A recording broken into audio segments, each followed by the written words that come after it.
जनता का demand free का नहीं है। जबरन ये फ्री का मामला जो है सिर्फ वोट बैंक की राजनीति हो रही है और खजाने को खाली करने का एक जो है षड्यंत्र रचा हो जा रहा है यहाँ पर कि हम कैसे भी कर ले। लेकिन बिहार के अंदर में जो हालत देख रहे हैं आप, कैसे भी कर ले मुझे वोट मिलना चाहिए। शिक्षा का है कि हम चाहते हैं कि हमारे समाज के जो बच्चे हैं वो शिक्षित हों। पहले जो बच्चे हमारे पढ़ लिख के काबिल हो जाएंगे उन्हें ये जो रेवड़ी बढ़ रहा है उसको इग्नोर करेंगे। पहला अंदर में इतनी कैपेसिटी हो जाएगी, ये 4 किलो चावल के ऊपर कभी नहीं जाएंगे, वो अपने बिहार के विकास को देखेंगे।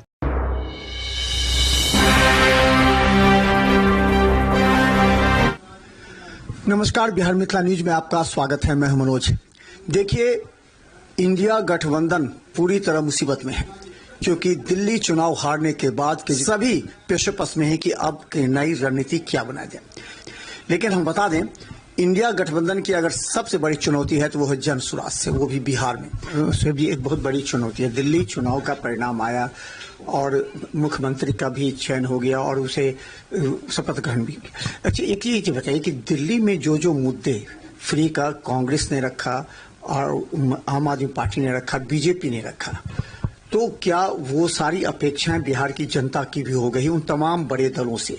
क्या इस तरह का फ्री का कोई स्कीम जनसुराज भी देगी जनता के बीच? आप जानते हैं कि फ्री की ज्यादा रेवड़ियां बढ़ती हैं, उसके प्रति आकर्षण ज्यादा होता है। देखिए, जनता का डिमांड फ्री का नहीं है, ये उनके ऊपर थोपा जाता है और जब आप फ्री में किसी को देंगे तो क्यों नहीं लेगा कोई।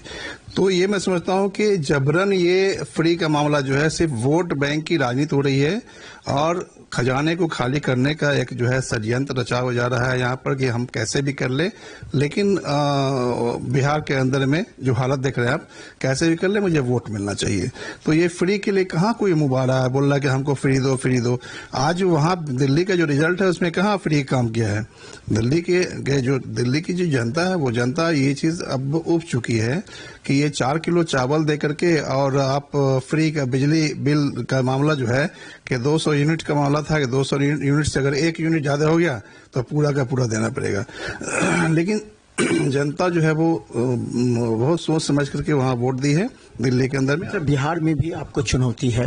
तेजस्वी यादव ने भी कहा 200 यूनिट बिजली फ्री, 500 रुपये में सिलेंडर, 2500 रुपया माई बहन सम्मान योजना। वहीं बीजेपी ने 12 लाख रुपया इनकम टैक्स से छूट, जो कि दिल्ली में जीत जिलाई है। ये तमाम मुद्दे जो कि यहाँ के मीडियम क्लासेस जो हैं, जो नौकरी पेशा वर्ग है, उन लोगों को फायदा पहुंच रहा है इससे। तो इन दोनों से मुकाबला करते हुए आपको ग्रामीण क्षेत्र में अपनी पकड़ बनाने के लिए आप क्या एजेंडा रखेंगे?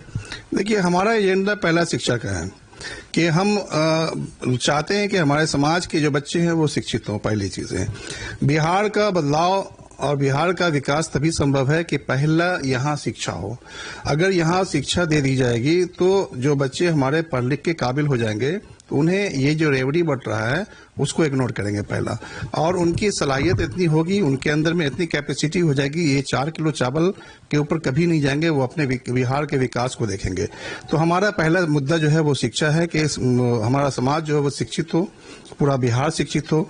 और शिक्षा के बाद जो है रोजगार का मामला ये है कि रोजगार हमने पहले भी आपको इंटरव्यू दिया था, बताया था कि रोजगार जो है वो सही लोग के सही सोच से रोजगार का कॉन्सेप्ट तैयार होगा। तो हम सही लोग और सही सोच और सामूहिक प्रयास की बात करते हैं कि जो हमारे बिहार के अंदर में है सही सोच के लोग हैं, वो जो सही लोग हैं तो निश्चित रूप से वो सही सोच के मालिक होंगे। हम उनसे आह्वान करते हैं कि आप बिहार के बदलाव के लिए अपने अच्छे सोच के साथ, अच्छे विचारधारा के साथ जनसुराज पार्टी की तरफ आइए। जनसुराज पार्टी एक विकल्प है आपके बिहार के बदलाव के लिए। आप उन्हें सेलेक्ट कीजिए इस बार, और बिहार के अंदर में बदलाव तभी होगा कि यहाँ रोजगार का अवसर प्रदान किया जाए। रोजगार जो है हमारे प्रशांत किशोर जी कई बार खुल करके बता रहे हैं, चूंकि वो हाईली क्वालिफाइड आदमी है, आप जान ही रहे हैं कि स्ट्रेटजिस्ट हैं। उन्होंने कितनी बार उनके बहुत से रील्स, बहुत से वीडियोस होंगे, आप देख सकते हैं उनको, उसमें सुन सकते हैं कि जो चीज वो बोल रहे हैं, आज तक मैंने अपने जिंदगी में इतना बड़ा उम्र हुआ इस तरह का कॉन्सेप्ट, इस तरह का सोच, इस तरह का विचार किसी भी नेता के अंदर में नहीं पाया, जिसकी वजह से आज मैं भी जनसुराज के अंदर जाने का मकसद सिर्फ ये है कि बिहार का बदलाव, और बिहार का बदलाव प्रशांत किशोर जी के नेतृत्व में उनके ग्रामीण विधानसभा, मतलब चलिए अब आप तैयारी शुरू कर चुके हैं, कितने क्षेत्र हैं और आपने किस तरह बूथ स्तर पर काम किया है, किस तरह वहां की चुनौतियों से आप मुकाबला करें, क्योंकि वो थोड़ा सा पिछड़ा इलाका है, ग्रामीण आप अच्छी तरह जानते हैं। ललित यादव का विगत 4-5 वर्षों से दबदबा है। ललित यादव के बारे में लोग सब जानते हैं कि ललित यादव ही वहां छाए हुए हैं। उनसे टक्कर लेने के लिए आप किस तरह की चुनौती का वहां करेंगे? देखिए, हमें किसी से टक्कर लेने की जरूरत नहीं है। हम वहां खुद को जीतने के लिए जाएंगे। हमारा जो प्रेजेंटेशन होगा वो नौजवानों के साथ और शिक्षा का मुद्दा लेकर के हम वहां पहुंचेंगे। वहां के बेरोजगारी के मुद्दा को लेकर पहुंच रहे हैं। वहां के जो हालात हैं, आज भी लोग जितने दबे कुचले जो गरीब लोग हैं उनको जाके देखिए ना, गांव के अंदर में आज भी जो हालात है वो बद से बदतर है।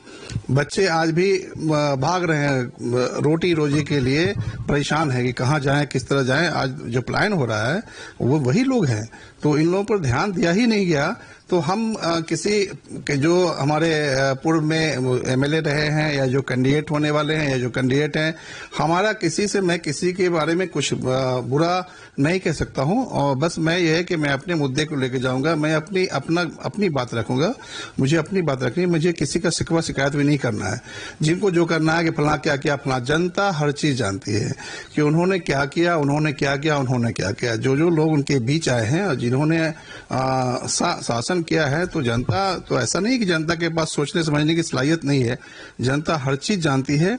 अब जनता सोचे समझे कि आखिर आपको डेवलपमेंट चाहिए, विकास चाहिए, नहीं चाहिए, आपके बच्चों को शिक्षा चाहिए या नहीं चाहिए।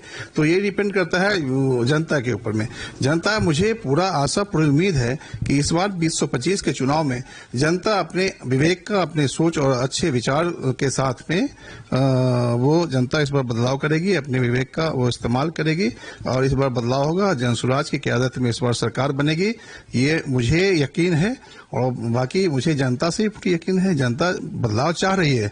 बिहार में अब यकीन मान लीजिए कि बदलाव के लिए जनता बिल्कुल एकदम तैयार है कि बिहार में बदलाव होना चाहिए, चाहे जैसे भी हो। ये 35 साल का जो शासनकाल रहा है, इस शासनकाल से बिहार की जनता त्रस्त है।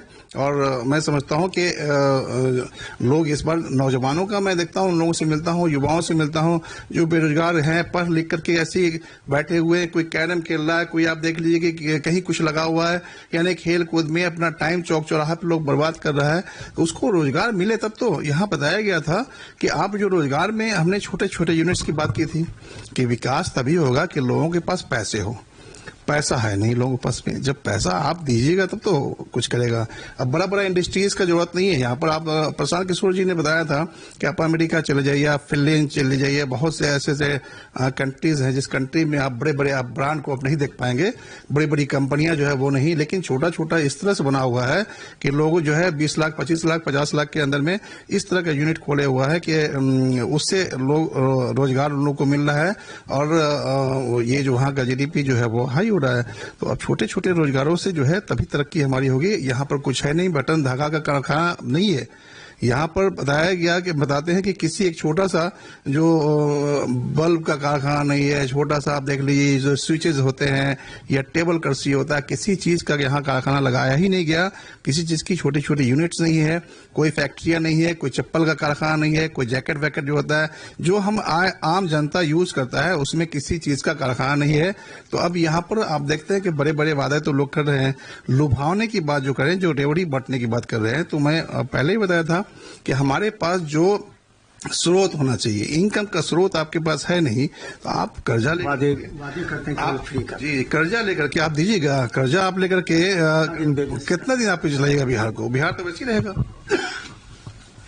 तो चलिए हम आपको बता दें, चुनाव से पहले बिहार मिथिला न्यूज का विश्लेषण दरभंगा के 10 विधानसभा में हम अलग अलग रूप से कर रहे हैं।